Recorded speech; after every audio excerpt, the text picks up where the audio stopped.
Coming up on UGTV.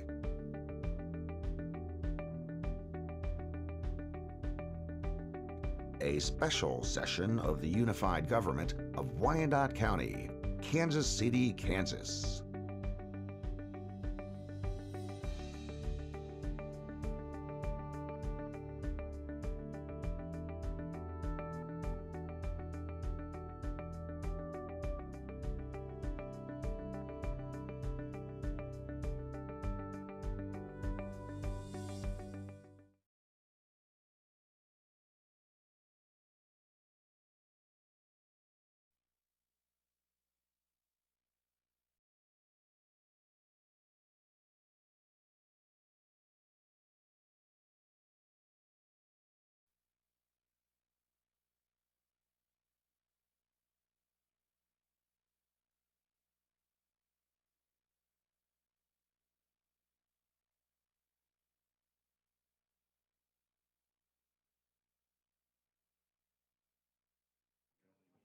Good evening. Call the meeting to order. I'd ask the clerk to announce the meeting and call the roll, please. A special session is being held on Thursday, July 11th, 5:00 p.m. regarding a budget workshop. Roll call. Walters? Here. Philbrook? Here. Bynum? Here. Burrows? Here. Townsend? Present. Townsend? Here. McKiernan? Here. Mugia? Johnson? Here. Kane? Markley? Here. Alvey? Here. So as the clerk stated, our meeting this evening is the second of several budget workshops. We do have two others scheduled. However, we believe that we may be able to progress through our discussions and perhaps not need to meet next Thursday, the 18th, assuming again that we make the progress we would like to make tonight and next week. So if we can, we will work through all the topics scheduled for tonight during the 5 o'clock session, during the special session. However, if there is more discussion that needs to continue, we anticipate to have a very short regular commission agenda at 7. After that, we could adjourn from that meeting and come back. We would come back down and complete the discussion afterwards. So that's the plan here. You said it. I said it. From your mouth to God's ears. That's it. So, Mr. Bach. Thank you, Mayor. So tonight's agenda is really one to set out first that we're going to do an overview of the budget. So that's the different of the documents, kind of to run through each section of it. We're going to do a review or changes that came from our CMIP project list from May. And you'll note when we go through that section, most of the changes in that are either those that are the cause of we move the funds around in order or moved it between funds for changing budgets, or some of them, as I had told you, I had gone back to staff, particularly that in the city fund, and had them do some reductions. In some cases, the deductions were directed right toward services and commodities, but in some cases, the department elected to make the cut off their capital piece and leave their services and commodities like they had originally budgeted.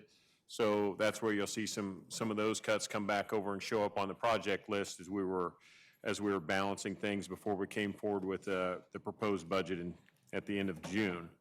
Then we'll follow that with revenue forecast. This is really a result of a lot of different questions and requests that have been made by commissioners to Kathleen and her staff. So we'll be going through that information. And then we have some discussion on debt. So with that, I'm going to turn this over to Reginald Lindsay, our budget director, and he will lead the overview of the budget document. Good evening, everyone. Today I have with me Assistant Budget Manager Michael Peterson and Management Analyst Matt Zayas. They're going to help me in presenting the budget document. They put in a lot of hard work, and I don't want to take all the credit and wanted to give them some opportunity to present their information. So I'm going to get kicked off with the table of contents. Basically, we have the table of contents that is real nifty. It's clickable if you're looking at it in an electronic PDF. So you could click on the number here and it'll take you straight to that page. I'm pretty sure a number of you have already probably figured that out. In the next section, the county administrator's message, we have the actual message from the county administrator. Then we also have the presentation that was done on June 27th. And then in the next section, we have the commissioner's vision, values, and goals. And there you can find things like the vision statement, the mission statement, strategic plan values, strategic goals. And then also you can see a hierarchy of elected and appointed officials. And then there's a hierarchy for internal departments. In the next section, we have the community profile. And this is a really neat section also for someone who wants to learn the history of the unified government and different things about the unified government as far as the makeup of the ethnicities. And then we have the budget overview, which basically breaks down and provides information on the budget process, the budget calendar, and it also provides a glossary of terms. And then we have the financial overview. And here you can find a listing of the notice of the budget hearing that went out, and then also a summary of all the expenditures by fund and their mill levies, and there's also revenues by fund also. And then also in this section, we have the fund statements. So in particular, right here, we have the city general fund, but all our 29 funds, there's a page for those. And you can see we have historical information for them, for 2017 budget, the 2018 budget, and then also the budgets that we are recommending for the 2019 amended and the 2020 budget. Also, in the financial summary section, you'll find out a breakout of the dedicated sales tax. And one of the things we do here is kind of the three main funding areas for it: the police department, the fire department, and infrastructure. And then we also show what the 2019 approved budget was, and then what we're recommending for the 2019 amended and 2020 proposed. And then also the percentage of each of these sections, like how much of the budget that they receive in their particular department or section. And then we move on to the department expenditure budgets. And here's kind of where we break down all the departments. As an example I'm going to use is community services. At the start of the community services section, you get a display of all the departments that are here, an illustration and a pie chart on the percentage of what it comes out to be. And you can see community service right here and how it compares to all the other categories of the budget. And so each in the department breakout, we have like public safety section, public works section, community service section, general government, and judicial services. So there's departments within all these, and there's a section for each of those in the book. And here, for this particular section of community services, you can see the total of each budget. And also providing the information with the department to kind of get an overview of what the department does, some important things that they have going on, and then some of the highlights of what they accomplished in the past year or accomplishing right now, and then what are some of the new initiatives they look forward to accomplishing in the future. And then there's also the financial page for the department. And one of the things it does here is this very neat page if you're in the numbers. Basically, we break down the categories of all the expenditures, and you can see you have the personnel costs, contractual services, commodities, capital outlay, and a host of other categories, and kind of shows you historically what they've spent in the prior year and what we're recommending for the budget in the 2019 amended and 2020 budget. Then you can also see the divisions here and the amount of employees in each division and the change over the years. And then also, we talk about the different funds that the unified government has. There's a breakout of all the funds that fund this particular department of Parks and Rec. And then, as above up here, we had the full-time equivalents by division. Down here at the bottom is a breakout of the divisions by dollar amount. Now I'm going to turn it over to Michael Peterson and Matt Zayas to talk about the capital maintenance program. And this is a section that they really improved during the budget season. They started work on it in November of 2018 and put a lot of work on it. And it wasn't just them, but it was like the whole finance department that came together and worked through it. So the capital maintenance improvement program section is the section that is the most changed from prior year's budget documents. Basically what we did was we utilized best practices from the GFOA, Government Finance Officers Association. We went and looked at what some of the award or highlighted budget documents were that they had, and then we incorporated some of those changes into our document. We updated the capital document section to include summaries, as well as summary tables, charts. We also added in the debt authorizations that normally show up in the fall, as well as project detail reports highlighting the 2020 capital projects. So just a short overview of kind of the changes that we made.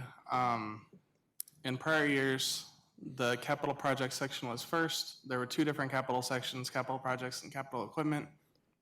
We consolidated that into one capital maintenance and improvement program section, starting with an executive summary followed by the capital equipment, capital projects, split into cash projects and debt projects, and then following the debt authorizations, 2020 project highlights, and then unfunded projects. And Matt is going to go over kind of what's in each section a little bit more detailed. So our executive summary consists of our CMIP process, policy associated with that, and then we also touch into some 2020 financials. We say, here's what we're going to spend in capital assets in 2020.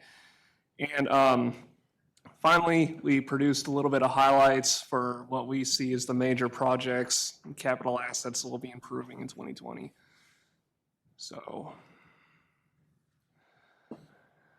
and then some of the work that we did, again, as Michael said, we summarized our CMIP by capital equipment, capital projects, and then the three different types of funding that go towards capital projects.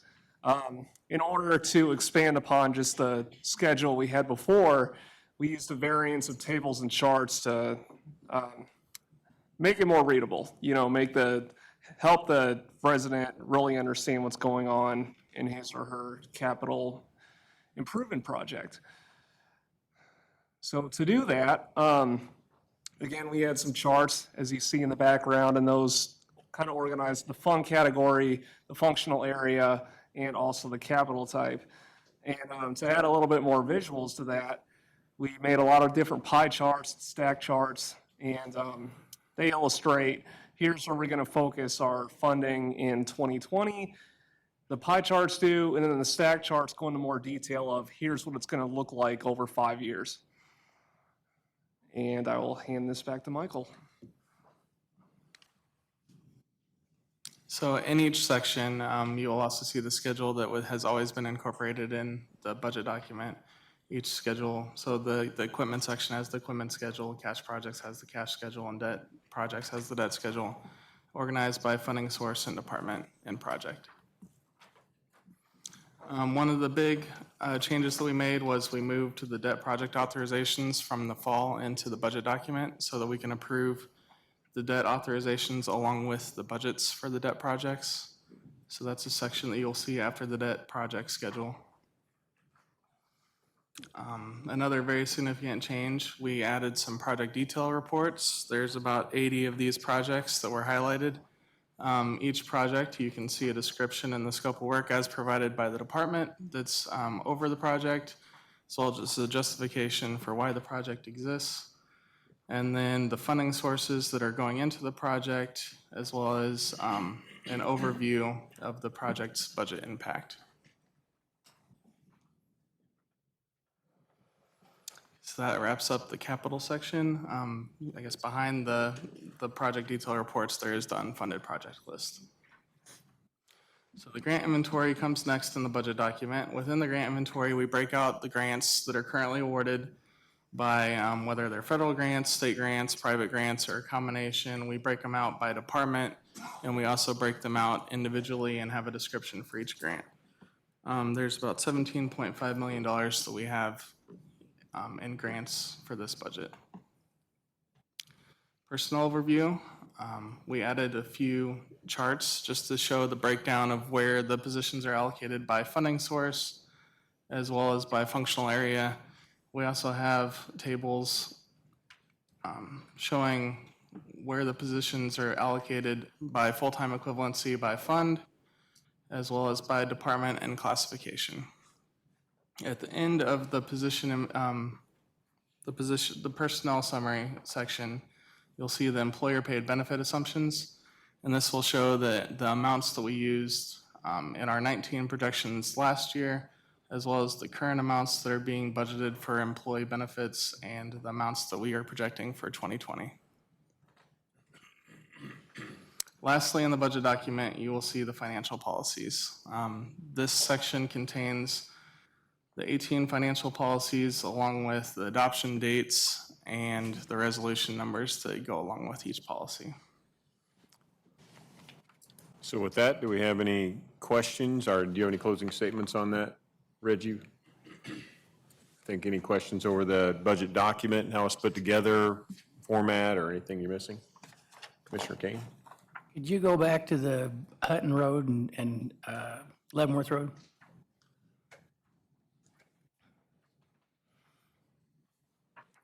Wasn't there something about a roundabout up there? That's not it. Hutton Road and Leavenworth Road. There you go.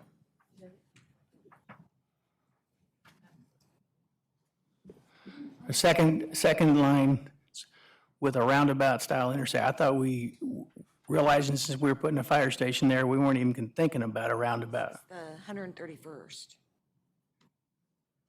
Okay, I'm sorry. Wait. I don't like a roundabout at 131st either. I don't like roundabouts, period.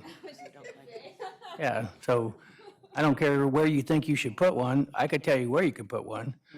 But I think it's a bad idea to set that up, especially because you're talking about a school, which would be a lot more traffic.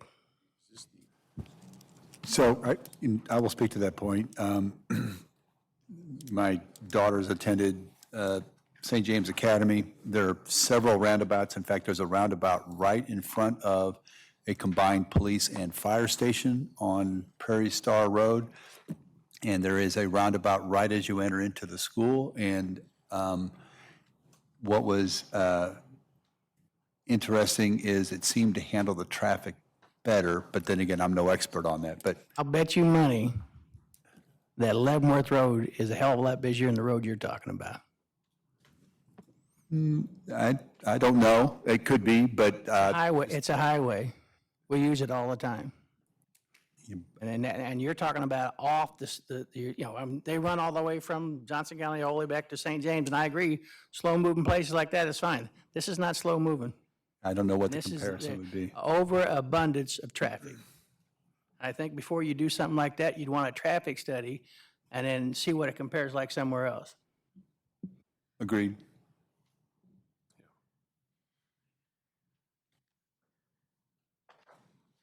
Mayor? Yes. I just wanted to make a few closing statements regarding the budget document.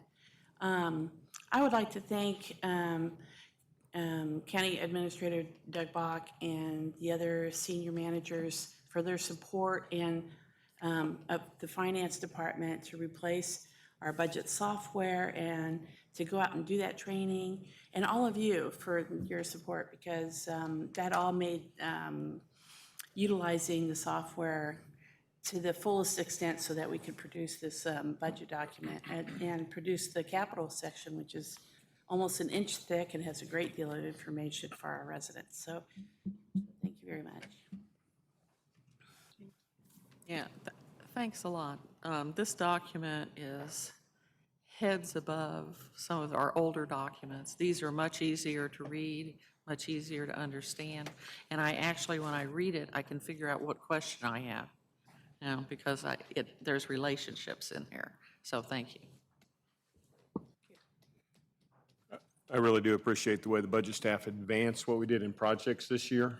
I mean, that is one thing I think, just as commissioners able to pull that out, you know, on the point about roundabout, whether like it or not, it put the detail in there so you understood what we're thinking and let you start thinking about that and offer those comments on. So hopefully we're not surprising you with something later. So that is part of the training they've done too. And I'll also note the message in the front, as Reggie pointed out, that's the message. Kathleen weighs in real heavy in the way that's put together, but if someone's out there that's wanting to look at our budget and doesn't want to cruise through 800 pages of document, that's a 15-page summary that talks about major changes from year to year. So that's some of the stuff we try to emphasize in that letter. And really, there's only a few pages that get to that it kind of provides a narrative to the presentation if you're flipping through the PowerPoint section that can allow somebody to really know, because a lot of the times the budget that we bring from year to year is mostly the same. It's a lot of information from year to year, and we've done some incremental changes to it. That notes more the substantial changes coming in, so you can look at those 15 pages and get a feel for it and then maybe flip to sections that are of interest. Mayor, that's all we have on the overview, unless you have other questions. I would just add one comment, and you know, towards the end of your message, the county administrator's message, there's a discussion of unmet needs, which I think is, you know, crucial to highlight. It's at the end of the message, but I think it's really important to us. As we move into our strategic planning this fall, we need to really look at our long-term fiscal situation and what we need to do. And the only suggestion I would make is that we articulate really what the challenges, well, we say what the challenges are, but we really identify what the trade-offs are. That should we choose, for instance, to reduce our debt level by paying things more with cash, then what does that do? You know, really what the repercussions of what the decisions to be made are, and what the alternative costs are to each of those decisions. For the public who might really latch onto this, they could see really what the situation is and what the varying options are. Commissioner McKiernan? Actually, I think Commissioner Bynum just answered my question. I believe what I was going to ask about is the very next slide that you have, and you have not yet covered it. There are no other questions on the overview. I'll turn it back over to Reggie and his staff to go over changes. And so we're not reviewing everything. We are just pointing out items for when you in May and how that left. And we left that time. I had to do some things to balance the budget. But as I said, and you'll see on this first page, some of them are just the way we are expressing it in the document. Some are changing by fund, or they've moved somewhere, and then some are new that have been added. But most of them fall into certain categories, or some, when we went back to the departments and said, you need to reduce your commodities and services, and that's just a small area of their budget, but they opted to make that reduction in their capital versus in commodities and services. Reggie? So what we're doing is presenting here what we first presented back on May 6th in the Capitol. So basically, what we're going to start out with is with the debt finance projects. And basically what we have here is the May preview on one line, and then the proposed on the second line. And then we also have the same way it's set up in the capital document each year. And then here we have highlighted in blue what the change was. And then also with this being debt, like the type of debt it impacts as far as if it's streets or grants. And so with this first particular project, we have bridge repairs at 36 in Ohio, where we're recommending cutting $700,000 from this bridge repair. But what we're doing is we're moving this over to the annual bridge projects. And so we're really not recommending to cut it. We just move the funding elsewhere. And here in grants, basically we have two projects here that are under grants, the Argentine levee and the Armordale Central Industrial District. both that were at $2 million each. And what we're doing here is we combined them to equal $4 million in the Kansas levy betterment. And so what we did was, in the proposed document, we made that change. But these here, in the May preview, we had a $2 million in each of those. So what we did was consolidated both of these in the proposed document. Any questions with this slide?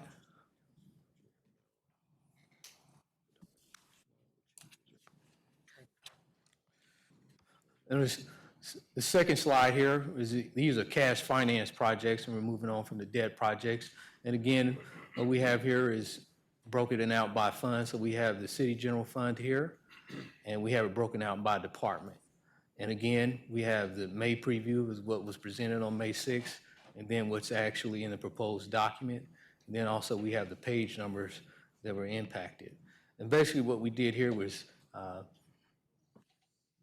departments in the city general fund, they were asked to cut 10% from their contractual services budget and also their commodities budget. And so the fire department decided to cut $50,000 from their fire station and repair and remodel. So it was $100,000 when it came on May 6th, and now it's $50,000. And here in the Parks and Recreation Department, basically what we have here is we added $100,000 in 2019, and the funding also shifted across the years between two different funds, the City General Fund and the Tourism Fund. And then here, we have a Heritage Park Lighting Trail, and basically what went on here is just the funding shifted between different funds, where it moved from the City General Fund to the Parks and Rec Fund.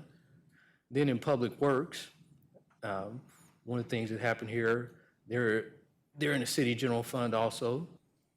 So we asked them to make cuts based on their contractual services and their commodities in the amount of 10%. And so what they decided to do was cut $100,000 from 2020 to 2022. And then in this next project, facility improvements, they decided to cut $195,000 from the 2019 amended budget. And then also they decided to shift some funding out of the City General Fund into the Capital Projects Fund. So this next fund we're going to talk about is the Consolidated Parks Fund. And basically here what we're doing is, this is a new project. It was not in the May preview. And we're getting 8 new docks.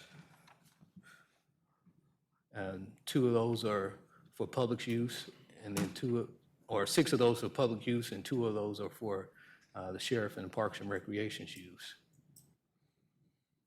And that's also funded from Parks and Rec's fund, and then also the Special Parks and Rec Fund.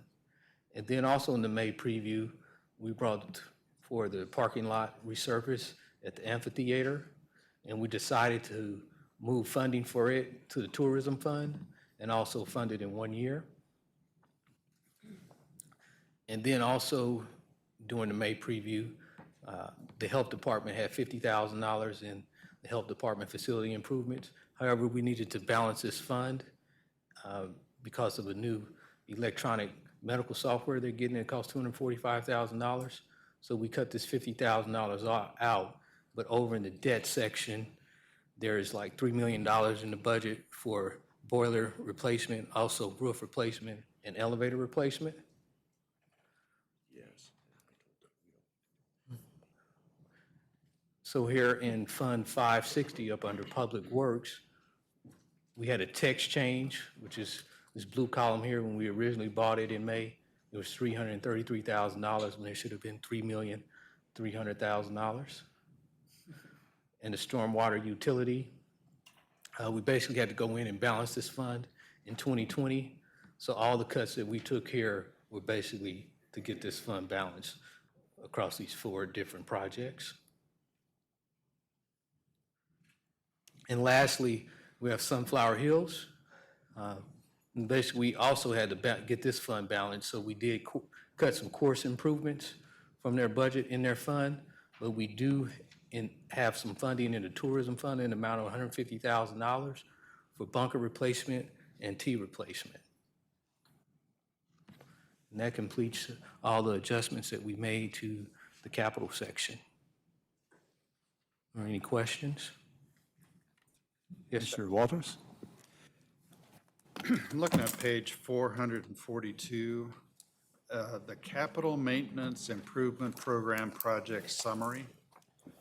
And there are some really big numbers on this page.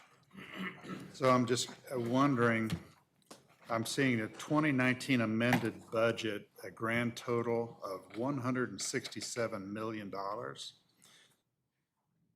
Where could I go within in this budget to get some breakdown on like internal improvement, $98 million? Where would I go to get breakdown of detail of what that is? Are you seeing that number? No, I'm not seeing it yet. About halfway down the page, 2019 amended, Okay, capital project funds, internal improvement, $98 million, Number 990. 990, for example, or all the way down at the bottom, 0040, Public Works, 160 million.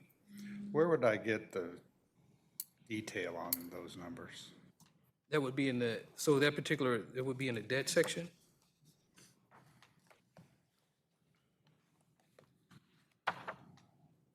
It starts on like page 471.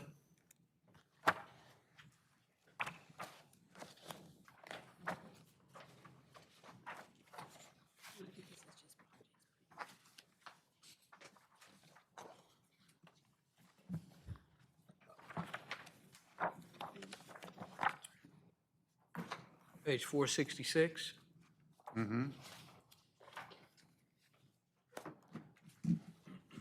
You see the $97 million that you were talking about, it totals up down there?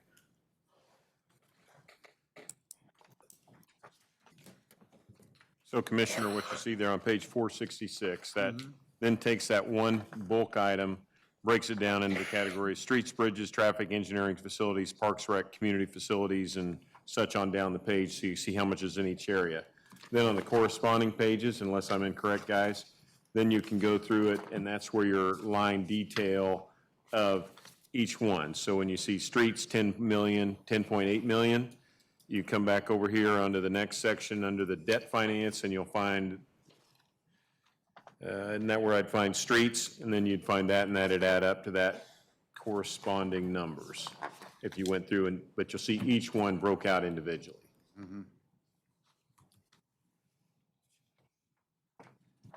Are you talking about page 472, and did you move to 472? Yeah, I moved from 466, which does it by category, that adds back up to that 97 million. And then if you move to page, and then there's just some more explanation slides in between, then you hit to page 472 and on for these next several pages to go through debt and cash, right? That's correct.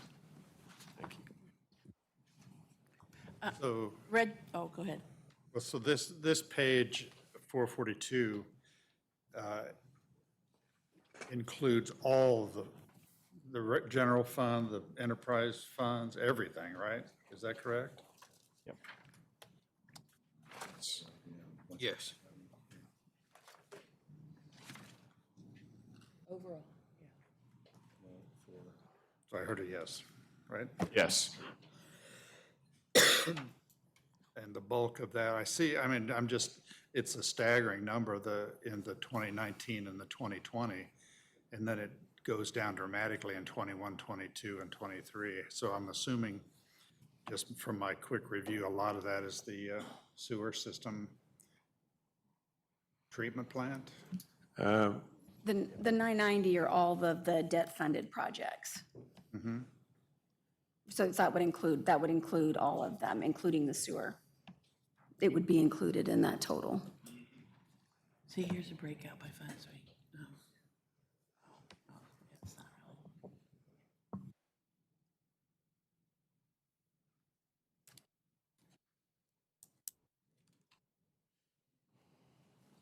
I think they see that on page 474 and 475. Is that what you found? Well, I'm just reacting to, wouldn't we all agree these are big numbers? Government's expense, yep. So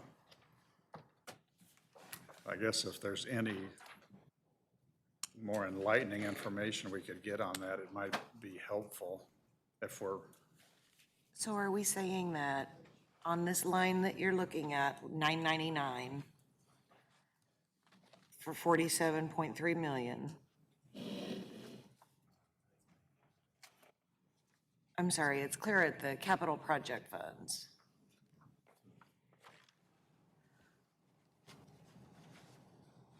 You were talking about how it's very large and then it starts. yeah, I'm on page And then 442, which is the Deb- summary page. Yes, and then Ms. Johnsher had mentioned that if I understood correctly, the 900s or the 990s are the debt financed. And so,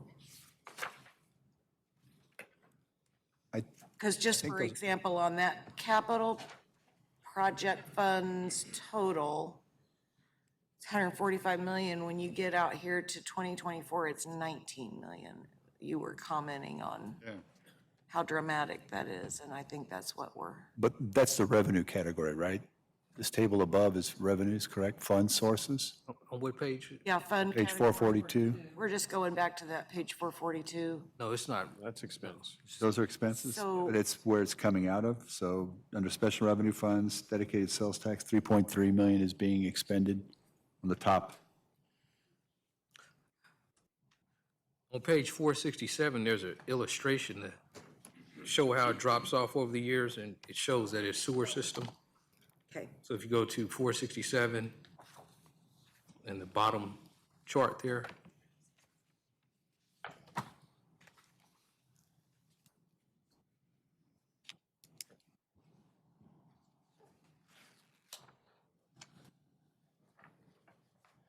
So to be clear, the numbers drop off from 145, 792 to 90 to 48 because we have not yet allocated funds or decided those projects yet. This is just what we already have in place and have committed to. The projects we have already committed to, that portion will decline over time, but there'll be other projects coming forward. Is that correct? That's correct. I think this is the current amount that we have for the outstanding projects that are ongoing. So this wouldn't include, this has a similar look to the debt graph you're going to see later on in the presentation, but this wouldn't include any future debt. Right. Commissioner McKiernan? Could I request that we get updated copies of the actual CMIP detail that starts in the original budget on 472, both the debt and the cash? Get updated copies of those. You've provided us with what the changes are, but now some of those changes affect some of the totals. So as I try to match totals, and actually they don't even match, and I just noticed that, so thank you for pointing out that collapsed page there. But could I get an update that just shows 472 through, well, that's just debt, and then the same thing for the cash? It's a reprint of our original detail sheets. For the, are you talking about for the changes they just went through? Why, what I'd like to see is the original sheets that incorporate those changes. I'm assuming, in addition to putting them in that PowerPoint, that they're in. Those changes are in the current CMIP document in your budget book. That was the change from the spreadsheets that we provided at the May CMIP session. Whatever changed from that meeting to what is in your book, those were the changes that Reggie just talked about. And those changes are already incorporated in your CMIP document. As of 6/27/19. That's correct. Thank you.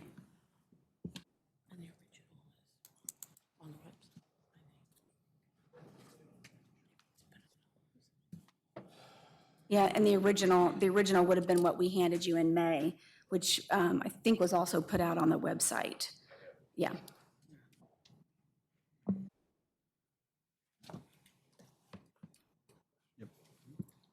Commissioner Burrows? Thank you. Staff, does this budget, the way I'm looking at it, I'm looking at page 470, I guess it would be 474, where it has the 20 through 2024, $70 million proposed that contributes to the 165 million, I believe that has come up in question. Does this budget include the new stormwater fee to pay for these? No, it does not. It does not. Okay. Yeah, that has not been advanced yet, so we're not able to start incorporating those projects in, with the exception of the two, the Turkey Creek and then the Argentine Betterment projects, which we had to move forward with earlier this year. They're in the budget, and we still need to identify how we're going to fund those in the future. Right now, they'll just fall into our general fund debt.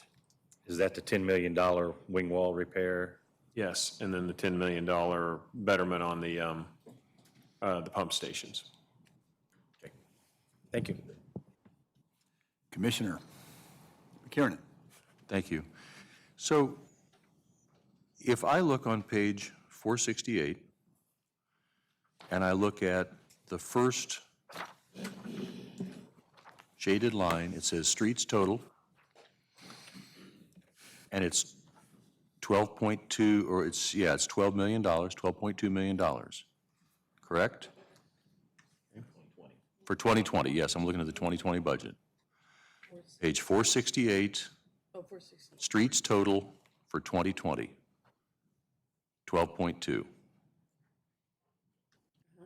Okay, then if I go down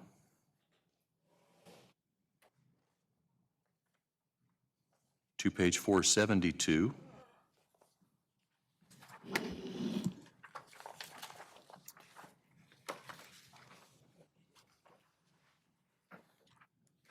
thank you for following along while I looked at the correct column in the page 472 and not the incorrect column in 472.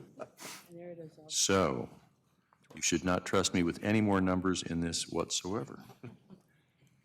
I see the match. Thank you. Thank you for clarifying for all of us, Commissioner. Yeah, pretty much. I'm lost. We're feeling much better, though. How could you get lost in an 800-page document? I mean, really? It does kind of get you when 19's in there twice. Yes. It always kind of plays with the eye a little bit. Well, I could probably speak for Reggie, reminding you that we're open to any suggestions on how we can improve how you read it. That's fine. This works good as long as there's not a loose nut behind the good. Well, and it's new, so anything that's new is an adjustment period. I think we now move to revenue review.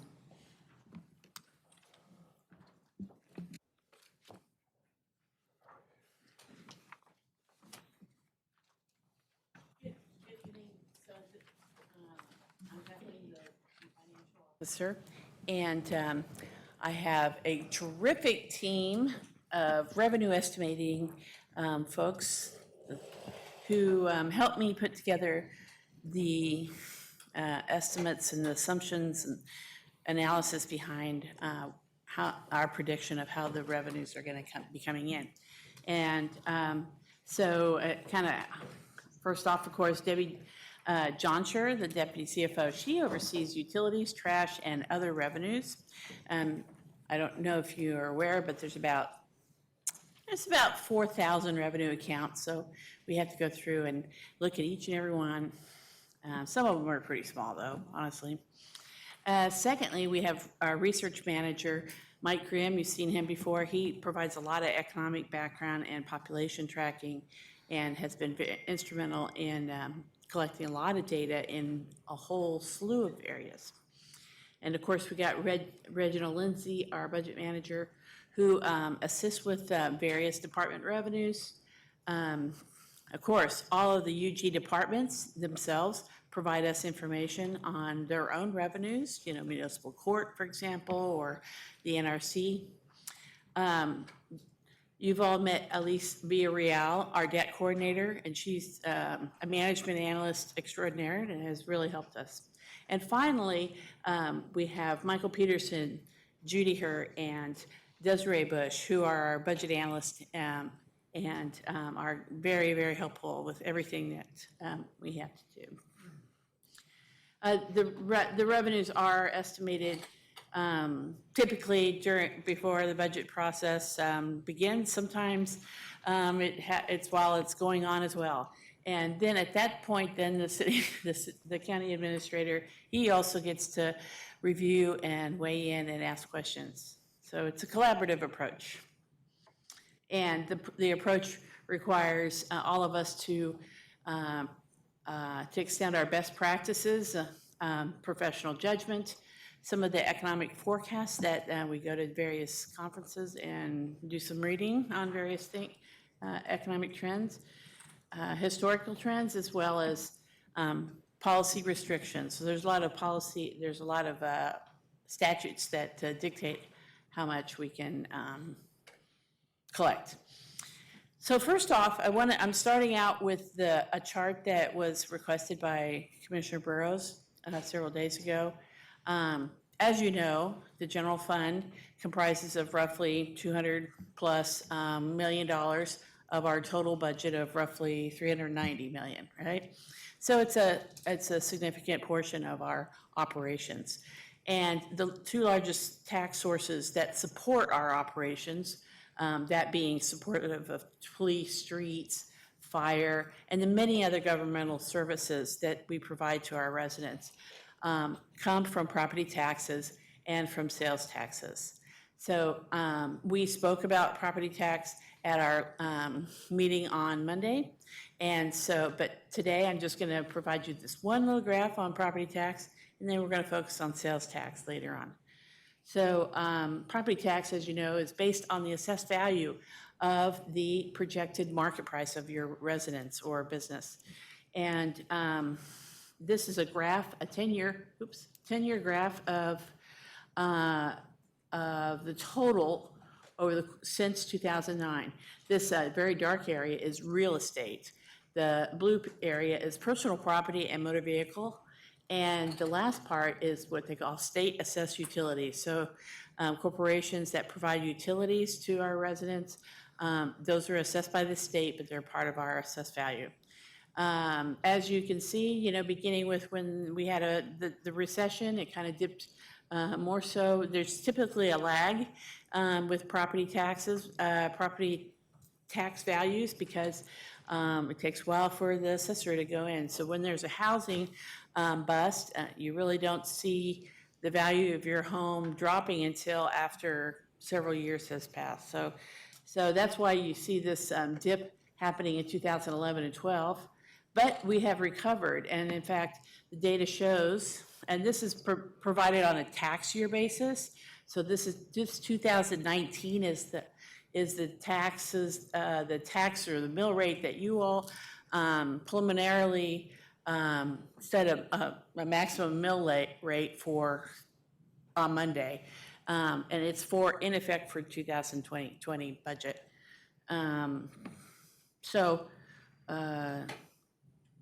Right. So for the 1999 assessed value for the 2020 budget is how that works. So the county assessed value. This is the entire county, not Kansas City, Kansas. Kansas City, Kansas assessed value is less than this one, somewhat, a little, couple hundred or couple 200 or 300 million. Our assessed value is up here in the hate to guess, maybe $1.5 million range up there. But it increases in 2019 by 6%. It started out in 14 with 0.6, so very slow growth during that recession, and then it jumped to very steadily 3.9% in 15, 4% in 16, 2.4% in 17, and then it jumped up 7.2% in 2018, the year we're in right now. And next year, we're anticipating 6%. All right? So it does include motor vehicle valuation, and if you want more information on this, you can go to the Accounting Division's website, where you'll find the comprehensive annual financial report, and go to page 168. All right? The next graph I wanted to show you is one that we presented during our budget presentation, or perhaps it's in the budget message, I don't remember which. But it kind of shows a history of those two key revenue sources. Now, this is the entire unified government. So we collect property tax for not just the general fund, but also a number of other tax levy funds dedicated for certain services. We also collect property tax or sales tax for other functions, such as the dedicated sales tax and for EMS, for example. So all of those are reflected here. And as you can see, over time, this increase in the revenue part of that is generated from our property tax mill rate has been steadily very flat. Now, why is that? The reason is that there has been a 2 mil reduction that began in 17, and a second 2 mil reduction in 18, and a third 2 mil reduction in 19. And that kept this flat. Now, and if you read through our CAFR, you'll notice that there are notes about how there's very minimal increases in the collection of property tax during those years. But now it's increasing because we're proposing in this budget to maintain the mill rate at the current low level that it's at. But there is that 6% assessed value growth rate that we are anticipating. So now that the county is, the county appraiser is going to certify. Now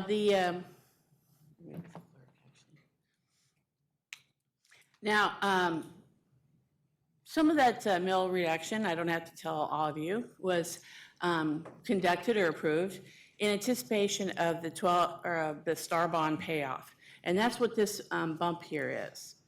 As we have all talked about before, sales tax is a very volatile revenue source. And so as a result, sometimes it goes up and sometimes it goes down, and you have to be prepared for that. And that's why we have reserves or fund balance. What happened in 18 was it dropped. And we're going to talk about maybe some causes for that. But originally we were projecting this line to continue right through here, but unfortunately it's down below. So we've lost about $3 million in revenue that we were anticipating in 18, another $4 million in 19, and another $4 million in 20. And that requires that we, need to assess our priorities and streamline our practices. Now, the reasons for the disappointing performance, it's tough to know. The sales tax revenue drop is kind of echoes what happened during the recession, and it can happen very, very quickly. But because of that, you need to, as we need to be careful not to rely too much on sales tax, and to be ready for it if it happens. By the way, I made a note here that sales tax comprised of 23% in 2018 of the general fund revenues, compared to 21% in 2016 before the STAR bond payoff. So not a dramatic difference, but it does signal a little bit of a shift. It's also got some challenges, sales tax, because several reasons. The scope of the tax base. In some states, services and groceries are taxed, and others it's not. And so it just depends on its performance greatly depends on the scope of the tax. Additionally, online sales have really impacted the revenue performance for sales tax. People are finding it much more convenient to to shop online, and some of those online retailers don't remit sales tax to the respective states. And then lastly, it's very sensitive to economic conditions. So we've been talking to a lot of finance directors across the state, and we're all just puzzled by what's going on here. And all we can really come up with at this moment is that it's a product of market volatility, that consumer confidence may be down, and there's a lot of economic uncertainty related to that during 2018, related to the drop in, or the reduction in, the increase in interest rates, trade disputes, a number of other things. So, but overall, just to recap, the 18 sales tax, it rose at the beginning of 2018, the first 6 months, and then it dropped beginning in July. And the drop was seen nationwide as well as regionally. In finance, ourselves, we don't actually collect or know the performance of sales tax until 2 months after the transaction has occurred, because the retailer has a month to report and remit his payment to the state, and then the state has a month to give it to us. So, we kind of are behind the curve sometimes in knowing this.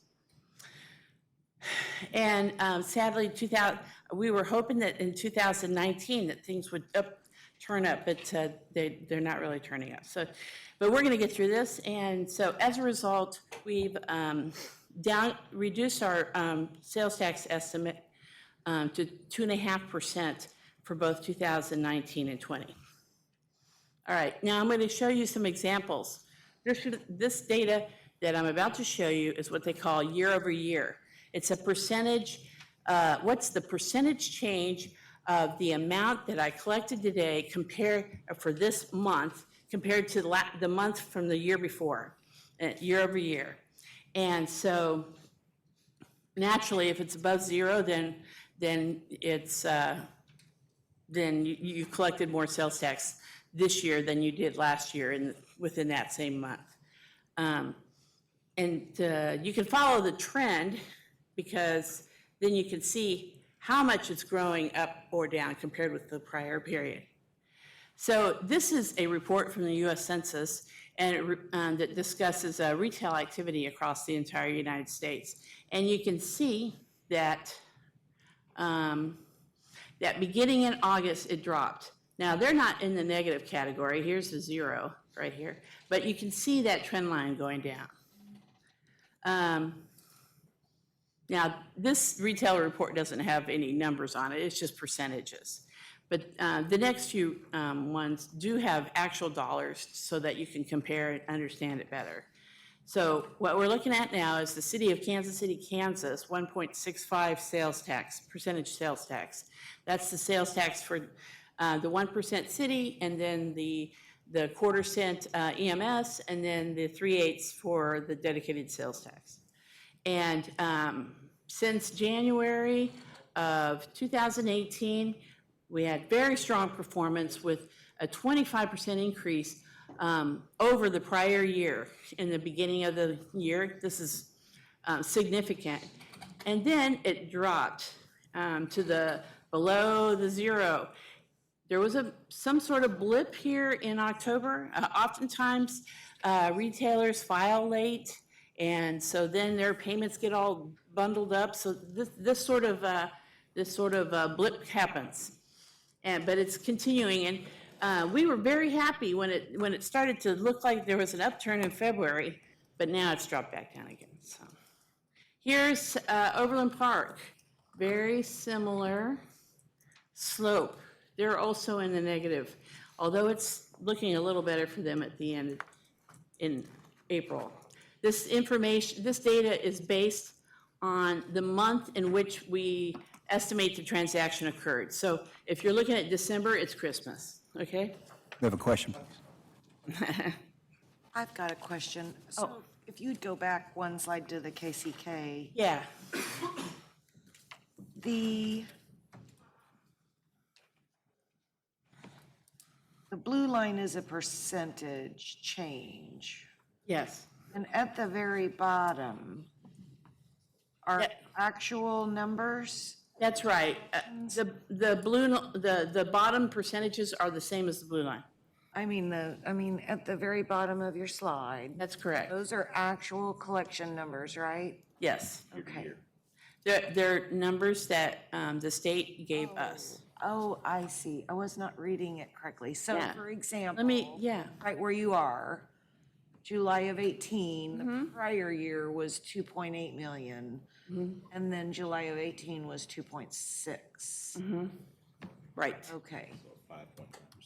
Okay, okay. All right. Got it? Yeah. Thank you. Thank you for asking that. I just whizzed by, figure you're all on the same page.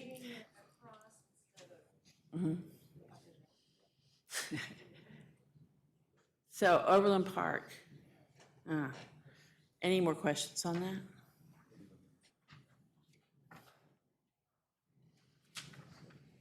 Well, it looks like we're trending the same way that it's going nationally, but the slide 2 slides ago suggests that nationally hadn't reached that threshold as of yet, or is that not true? Oh, I don't see the. Yeah, nationally they have not crossed the zero yet. Right. And so what makes Kansas, I suppose, so much different than? Well, I don't know. Anything that would suggest what would make us different or lower than the average? I don't know the answer to that, but I do have a slide from Kansas City, Missouri coming up. I would also suggest what we tax. So every state varies in what it collects sales tax on. So it could be that what we're collecting sales tax on has a higher elasticity, so people have the ability to not purchase those items, or other parts may not be that way. So that's just a thought.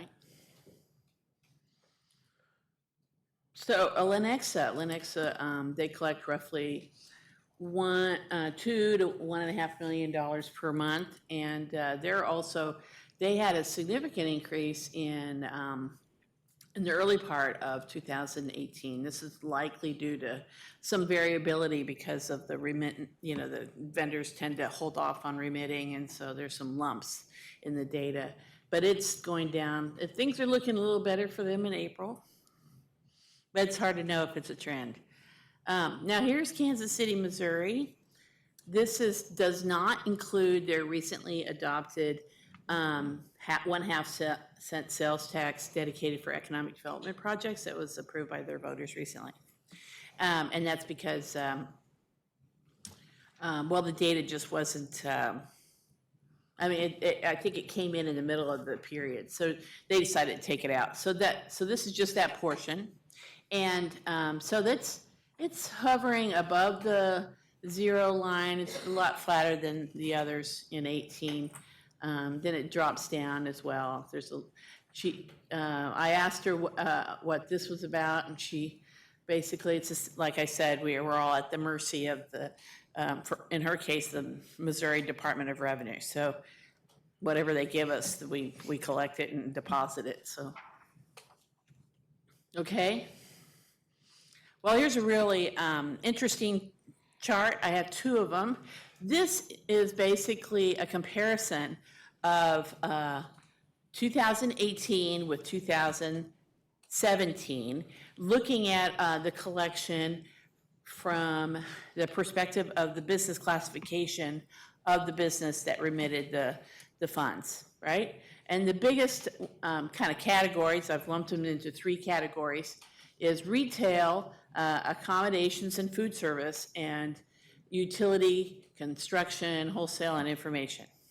So these kind of 3 represent 82% of the total collections during during this period, during 2018, actually. Now, the purpose the reason I'm showing you this is because you would think, well, gee, it's not so bad. In 2018, we had overall it increased 3.7%. So that seems pretty good. The problem was that at the beginning, we collected, I don't know, I could look back, but 10 or 12%. And then at the end, when it's hitting heading into 2019, it dropped below into the negative category. So that's why you have to kind of look at it on a month-to-month basis. And I have a great staff that does that. Elise and Debbie and Michael Graham, we all look at sales tax all the time. So here you'll notice that retail sales is down 1%.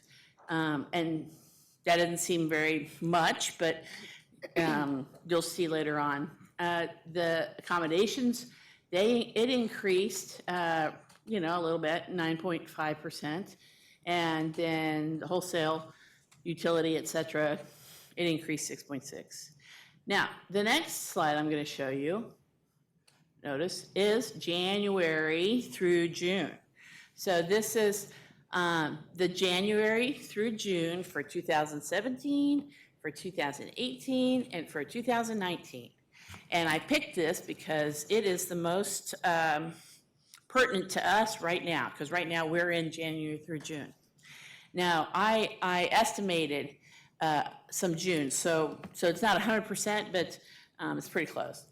Now, so you'll see, though, how the activity for this 6-month period, for the past few years, you're seeing a reduction. It's not as rosy as you had than the other overall chart shows.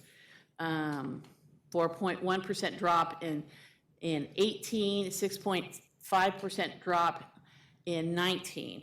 And that's for retail activity, which is 34% of our total sales tax for this 6-month period in 2019.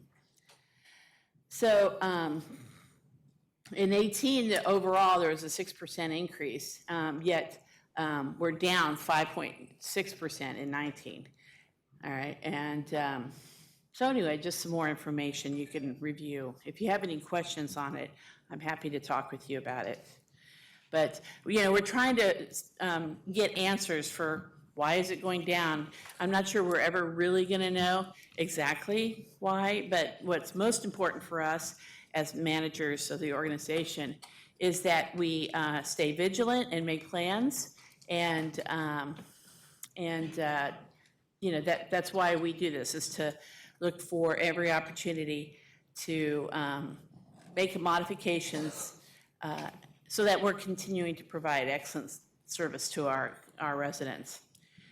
We're going to go over this real quickly.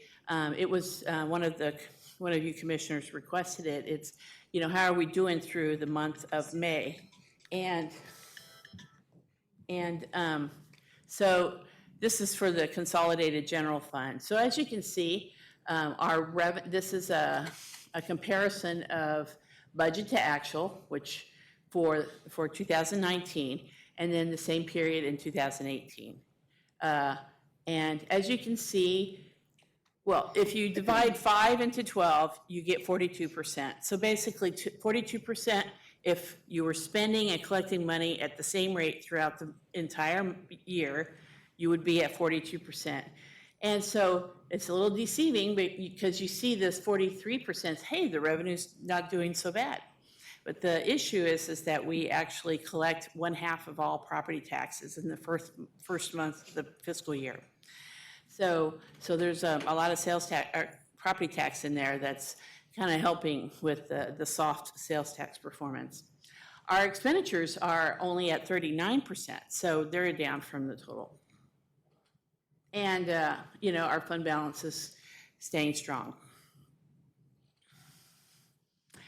All right, so now I want to focus now on the future, on the budget, the proposed budget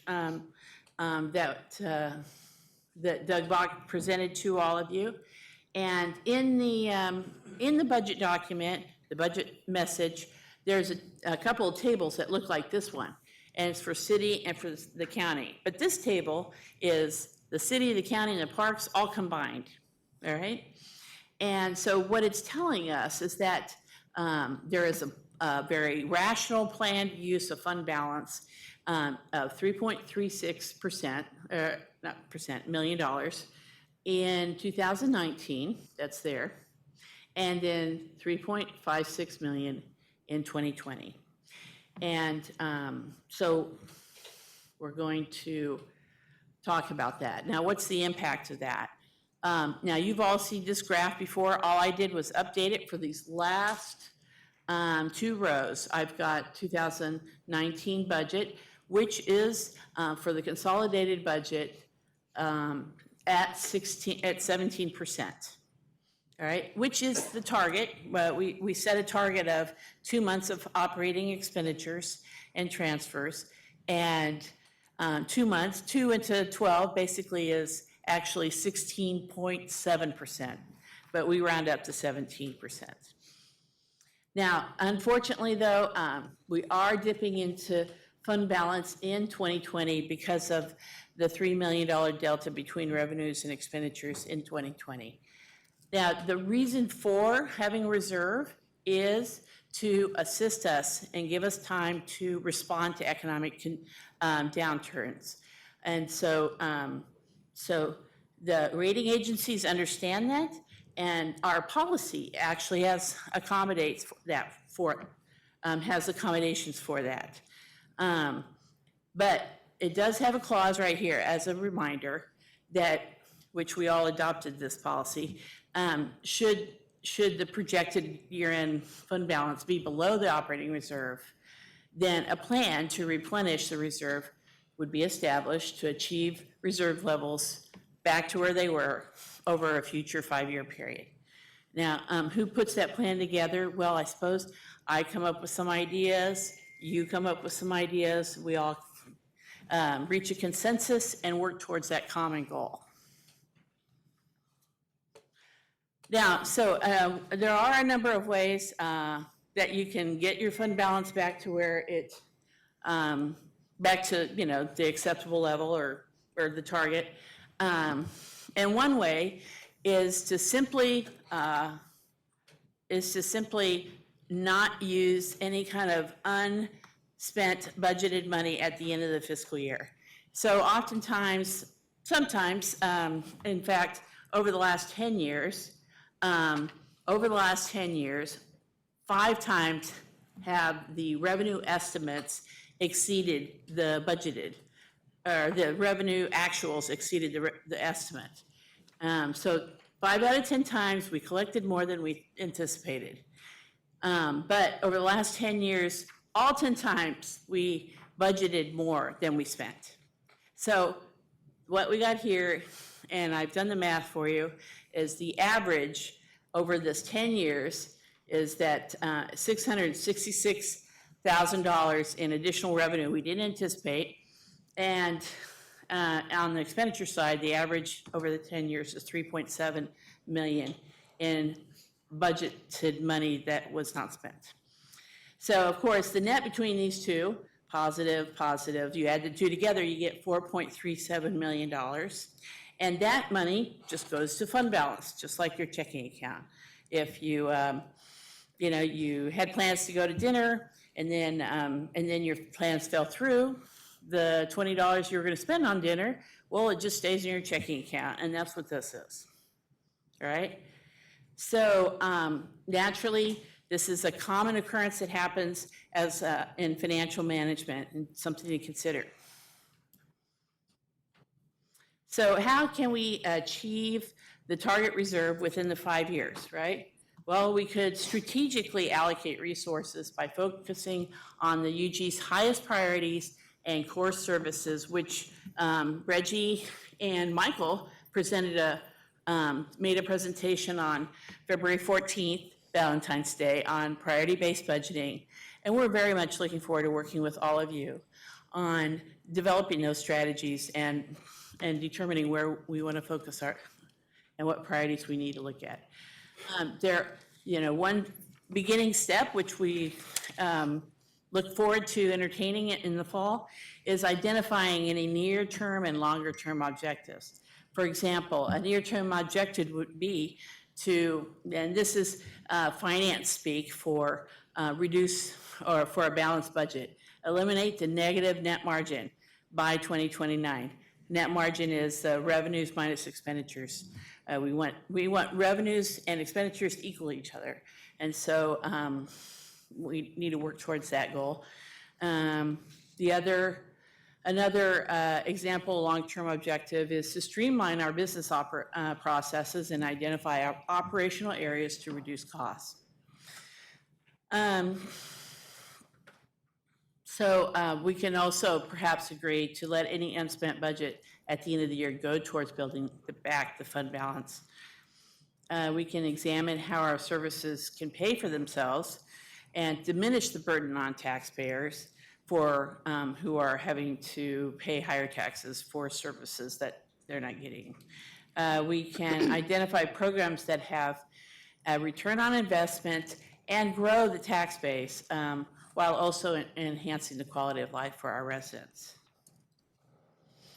All right, so this is a scary graph. So I updated the long-term financial plan. As you know, last fall, I did a long-term financial plan. It's on the Finance Department's website. And just to revisit, during that long-term financial, it wasn't a plan, it's a forecast. It's a forecast. I forecasted that over the coming 5 or 6 years, we were going to end up about $3 million per year short, and if we didn't take any actions. And frankly, we're kind of still there. So this is what is happening. This is what's happening to our fund balance. I just updated the long-range plan. And of course, later this fall, I can provide you with much more detail on the assumptions. So, and because of various positive things that happen around 2026, we actually turn around a little bit, so. At what point would that affect our bond rating? So would it be at 2023? At what point does it dip below a certain level that would give alarm? So I see that there, for instance, Moody's downgrade to A1 when we hit 9, but that was a They had 2 or a 3 year negative watch trend. for a number of years, and then when they saw this happen, that's when they downgraded us. Yeah, because the audit came out, and they were like, well, yeah. They're looking at a trend, but not necessarily year to year, but it could be year to year if it was significant enough. Well, yeah, if this dropped within a year or two down to 5%, you'd be in big trouble. But they are very careful about downgrading. They put you on a watch, for a number of years. But if, the thing is 10% and above is a minimum for them. And so. Commissioner Burrows? Thank you. If you would go back to that slide again that we were just looking at, Kathleen, I noticed a 10% growth between 14 and... Which slide? The one we're on. This one? Okay. No, the one that was... Oh, fund balance. At 2014, 2013 and 14, there was a 1% uptick for reserves. Yeah. From 2014 to 2015, we had an 8%. Yeah. So within that 1 year, 2 year period, what did we forego to either cut expenses, or was there an increase in retail sales and property valuations? I think at that time we sold the Cerner property. Is that right? And there was like a $9 million bump.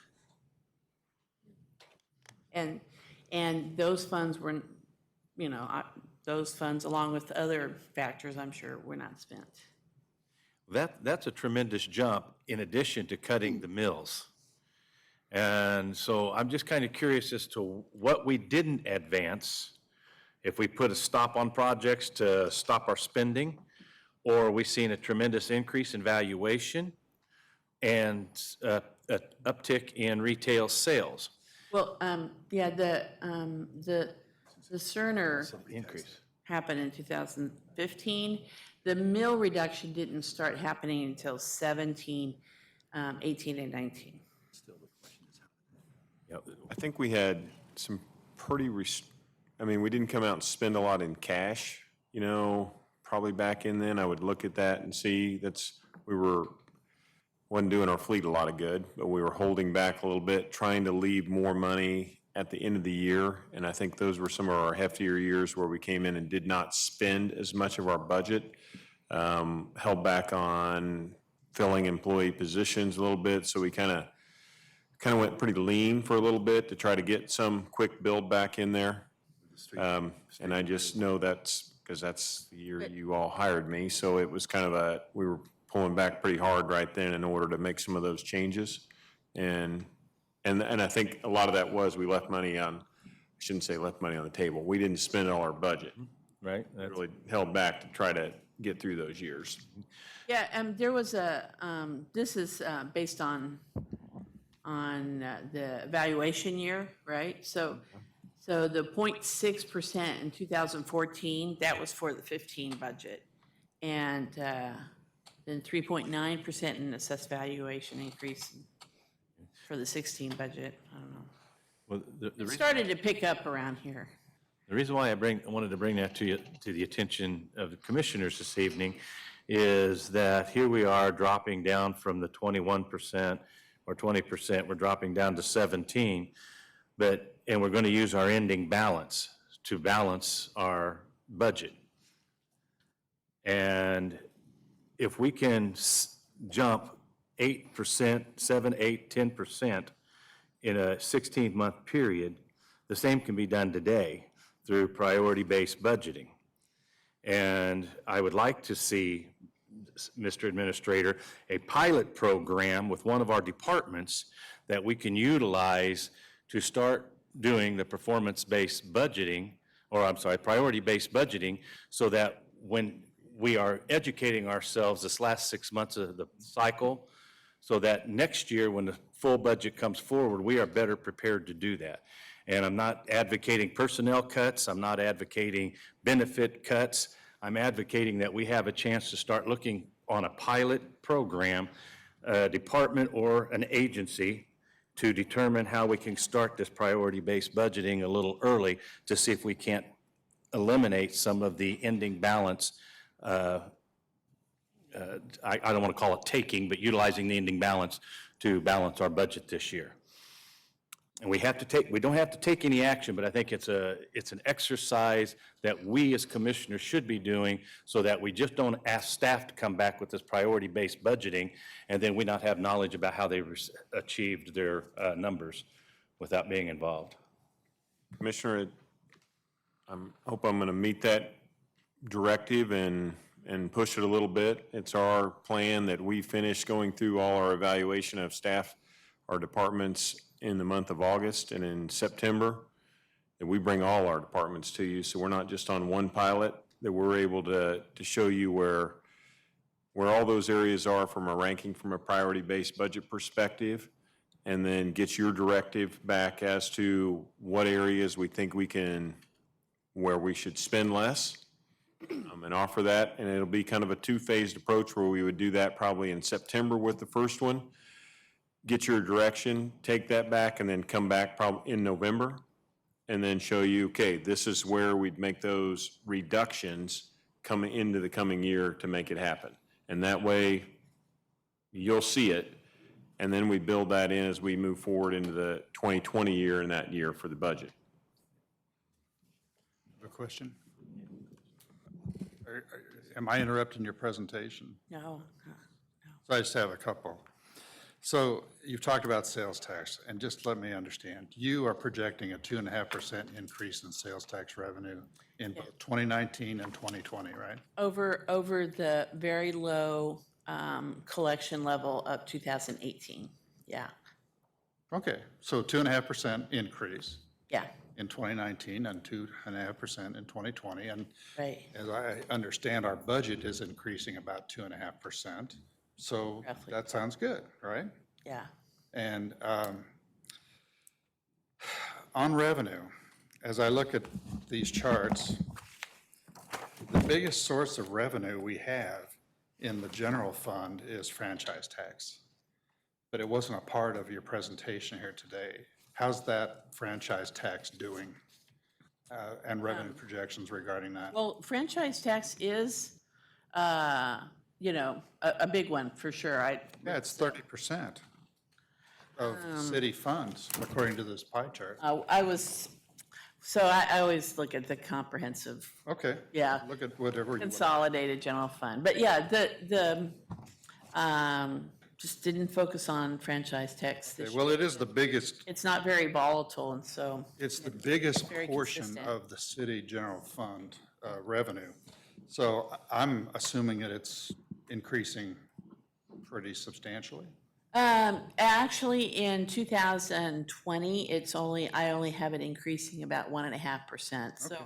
if there's Well, it no would be rate good to- increase, It'd be good to get that historic information like you had for the sales tax and the property Okay. tax too. So, yeah, well, And it's a Commissioner- bunch of things, actually. Excuse me? go ahead, I'm sorry, go ahead. I just wanted to, just a point of clarification on one item. You were talking about the surplus and what we did to have the surplus go to the bottom line and restore fund balances and things like that. Yeah, That's not really our policy any longer, right? Our policy that you presented to us, if we have a surplus, there are 4 actions the commission can take, one of which is to keep it in the fund balance, yes, or cut taxes, or pay down debt, or spend it for. or other spend it necess- on long-term liabilities, Yes. like the So I just wanted 180 to. million in just- I pension liability. just we wanted have. to remind that your policy that you presented last year gives the commission those 4 options. Yeah. It doesn't automatically go to fund balance. That'd be a prudent thing to do if, certainly an option. It's more prudent to do that if you're already above the target reserve, Well, not I below know the it. commission will be prudent in all ways. Thank you. Commissioner, I would just say to the franchise tax, you know, the largest portion of that is the BPU pilot. And last year, of course, it was a very hot year, and so and there was a rate increase of about, and they're anticipating a 4% rate increase on water, but not on the electrical side. But so that's why it is volatile that way, and we saw a bump in revenues from the BPU this year that, based upon what we're seeing last year, what we're seeing this year, the weather's been much more moderate. We won't see Okay, it. well, It's very volatile. Just be good to have that information. And yes, it would. Commissioner Johnson? Yes, I was looking at actually Yeah, like, page 57, slide 57 here, where you look at the long-term financial forecast. And I was also looking at the slide that Commissioner McKiernan had with regard to our target reserves within the 5-year period of time. That certainly does not allow us to do that, correct? Do it. To reach our goal of having a target reserve No, period of time. no, so if Be clear. we were, well, because the target reserve is 17%, so you see that's 15, 16, 14, 12, 11. And in particularly those years that are lower than 10%, what would be the potential effect on our bond rating then as compared to now? And what I'm trying to see is, or suggest or ask is, would we be in jeopardy of even seeing a deeper cut in terms of our bond rating, if in fact this plays out the way you have it? I would say yes, absolutely, we would get downgraded if we got to this level, for sure. And the impact of that would be that we would just add 50 basis points to the interest costs, which works out to about, I think I made the calculation, several $1 million over the life of a $20 million bond issue. So there's a monetary cost to it, and it doesn't preclude you from accessing the market. You know, you just have to, investors just expect a higher yield from you. That's why I continue, I mean, I think what you're saying is, just where things look as they are such as now, here's where we want to go. I do think that we need to be thinking on a 3 to 5 year basis in terms of the decisions that we make now. Yes, we just need to think, look long-term, yeah. Thank you. Yeah. Mr. Burrows? Thank you. So that goes back to my comment. Why would we continue to deficit spend by a projected budget that we know is going to be 3 million short every year for the next 2 or 3 years? Yeah, yeah. And then utilize our reserves to pay that? I think that warrants additional savings somewhere.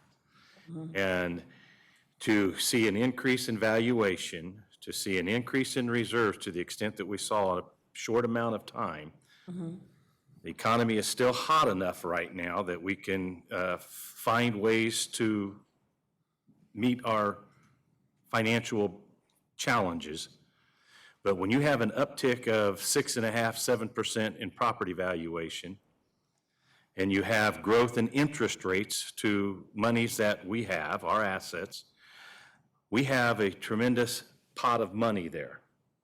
And we're still deficit spending. And we're not cutting the mills at this time. We're just talking about holding the mills steady. So there's another $2 million to the budget, and we're still $3 million short.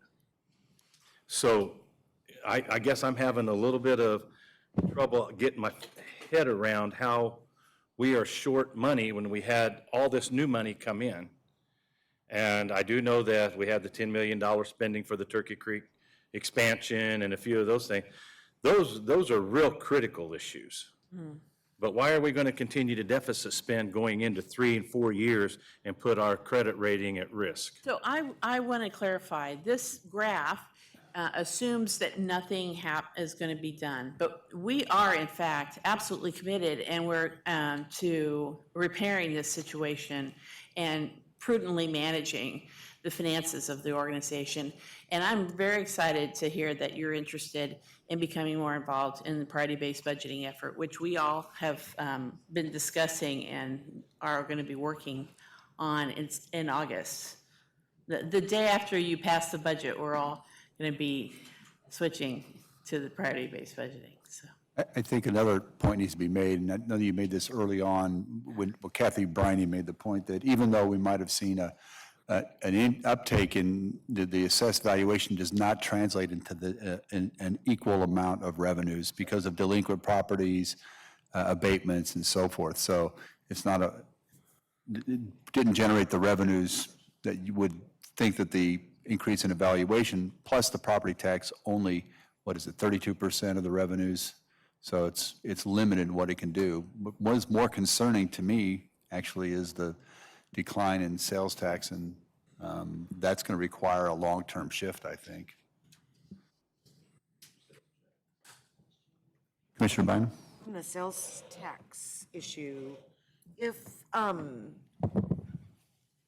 some of that late 18 drop was around the volatility of the stock market, and you had indicated that it's sensitive to economic conditions, and yet most of us have seen our retirement portfolios mostly recover from that activity late 18, and yet the sales tax activity doesn't seem to be corresponding. well, all I know is that if you're a business owner and there's trade disputes happening on products that you plan to sell abroad, and then you're probably less likely to make an investment in your industry. And by not making that investment, then you don't create more jobs, which then people don't have money to spend doing retail. So I don't know, just in general, it stymies perhaps.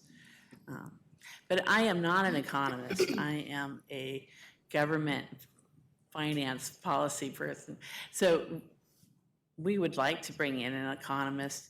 I know several of you have visited or gone to several seminars recently from a regional economist. But, and he mentioned that he expects sales tax to continue to underperform in the next few months, so. Is this last slide, Kathleen, on the long-range financial Yes. forecast? Yes. So again, this is Next is Debbie. we're going to be digging into this much more deeply during our fall strategic planning. So thank you for this information. If you want to summarize.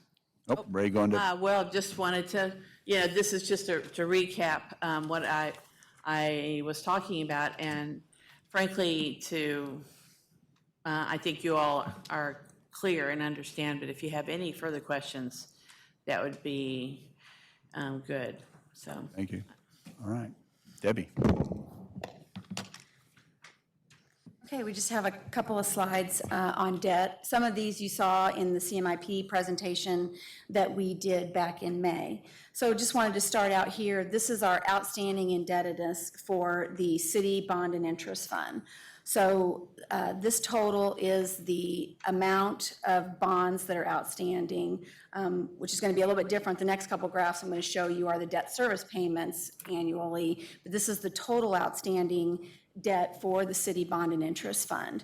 And just wanted to show here that this does not include any future projected bonds that we would issue. This is only what's outstanding right now.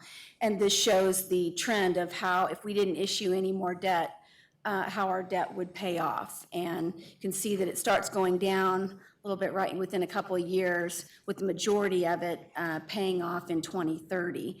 And that's due to the bond issues that we did in 2010. We had a series of bond issues that were part of the stimulus packages that were offered, where we bonded a lot of projects in advance of completing them. So those were bonded, and that's why there's this large amount that then pays off right here. The next two are graphs that you saw in the CMIP. These are the city debt. These are the annual debt service payments. This is the City Bond and Interest Fund. The blue section represents the debt that's currently outstanding, and the yellow represents the debt, the future debt projections based on what we currently have in the CMIP. So, and down here I did list the amounts. 2021 is actually 21.4. The change that they had that they noted, 700,000, I forgot to subtract that off. But this is how the CMIP is currently built, and then we're projecting 15 million after that. So the red line is the revenue projection, which we've just built in a very conservative increase for property tax revenues. I think it was about 2%. So you can see that there is still, for 2020, we're riding right along the line if we meet projections, and then there is still a little bit of a gap here, but this assumes that we meet those projections. If the revenue comes in higher, if our property valuations increase more, we might see a bigger gap here, but if they're less than our projections, then we could see this line come down. Question. Debbie, does this graph include the temp note financed projects that will become debt at some point? Yes, they're included in the future projections here. So currently, So the yellow is those numbers at the bottom plus the current temp notes. right, yes. These would be current projections, plus we currently have about 45 million in temp notes out issued this year. So those are included. We estimate that about a third of those would be bonded every year. So that plus the additional amounts here are included in this projection. Thank you. So this next one is the county debt service, which same assumptions here. We've included, a modest increase in the revenue, and the blue is the current debt that we have already obligated, and then the yellow are the additional Public Building Commission projects that are included in the budget. I think there's about 3 of them that are included there.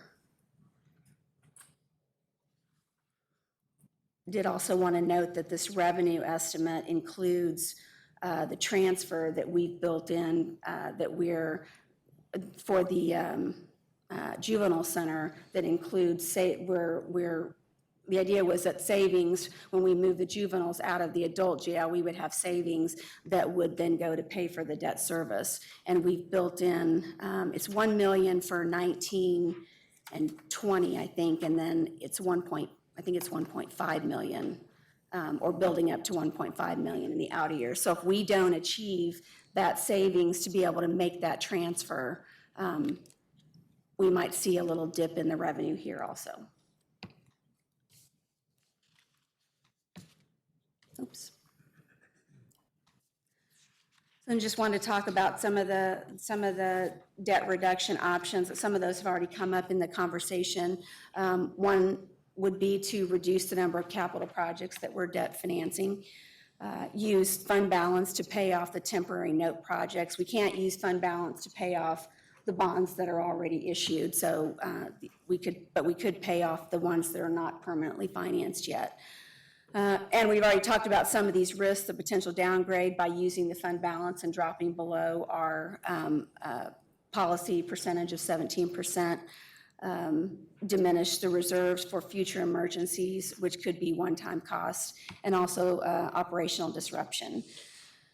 We also have, we could look at reducing the operating costs and redirecting savings to finance projects through the PBB process, or look at enhancing our current revenue sources.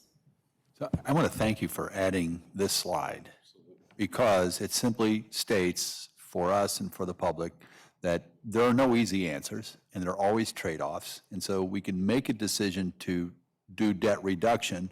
What does that mean for us? What are the trade-offs? What do we forego? What do we avoid? We would not get done some of the capital projects that need to get done. We could enhance revenue sources by increasing taxes or generating economic growth, which would generate even more revenues. But there's no simple way, and this is it, and these are the trade-offs that we have to let sit with us and make our decisions based upon these exigencies.